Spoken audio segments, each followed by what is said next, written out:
Guard sa Ilocos Sur sinaksak ng kapwa guard na umano'y nagkabiruan muna. Sa Liloan, Cebu, nahuli ang 4 na suspect sa nahulikam na pamamaril. Paspasan natin ang ilang krimen sa probinsya. 4 na suspect sa pamamaril sa mga kabataan sa Liloan, Cebu, arestado na. Ayon sa pulisya, sinabi ng suspect na ang target ay ang boyfriend ng 16 anyos na dalagita na nasawi sa insidente. Tinitingnan ding motibo sa krimen ang girian ng 2 gang. Hinahanap ang iba pang suspect.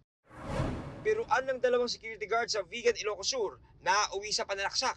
Ayon sa pulisya, nang uwian na matapos magkabiruan, bigla raw hinampas ng helmet ng suspect ang kapwa niya gwardiya. Nagsuntukan ang 2 hanggang saksakin ng suspect ang biktima gamit ang keychain knife. Nagpapagaling sa ospital ang biktima. Ayon naman sa suspect, siya ang unang hinampas ng helmet kaya nagawa niyang saksakin ang biktima na nambubuli daw sa kanya. Magsasaka sa San Andres, Quezon, patay sa pamamaril. Ayon sa pulisya, pauwi na ang biktima ng tambangan ng suspect gamit ang homemade shotgun. Dead on arrival siya sa Rural Health Unit. Away sa lupa ang isa sa mga tinitingnang motibo sa pamamaril. Kartong nakita ng isang basurero sa tambakan sa Cagayan de Oro City, may mga lamang bala at armas. Inaalam na ng pulisya kung sino ang may-ari ng mga ito. Hawak na ng Explosive Ordnance Disposal and Canine Unit ang mga bala.